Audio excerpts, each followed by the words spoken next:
Tawa ka na magplantsa, no? Mabigat kasi yan. Gusto mo naman mabilis at komportable? Eto na, hinihintay mo. Eto na nga po pala yung aking Modec Portable Handheld Fabric Steamer.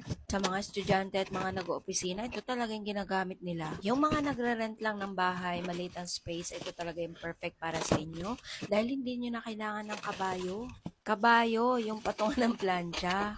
Ito yung inclusion niya. Kompleto na po talaga to kapag binili nyo. Mura lang to ngayon guys. Dati akala ko napakamahal talaga. Hindi talaga kayo mahihirapang gamitin to. Napakabilis lang.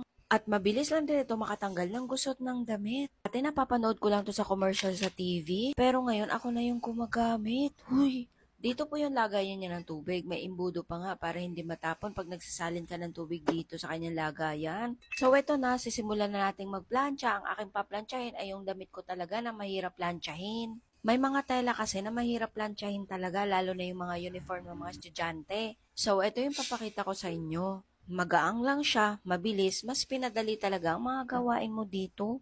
Kung gusto nyo rin ng ganitong plancha o streamer, mga mima ko, nasa yellow basket ko lang yan, check out nyo na lang. Mas pinamura nga po ito ngayon, free shipping pa.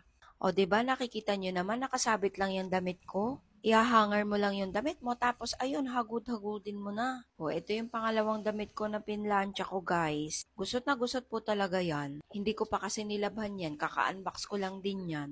Mas gusto ko talaga mag-invest sa mga gamit na mas pinabilis ang aking mga gawain kagaya na lang nito. O tignan nyo mga mima sa dulo, ganito na siya. O 'di ba check out na.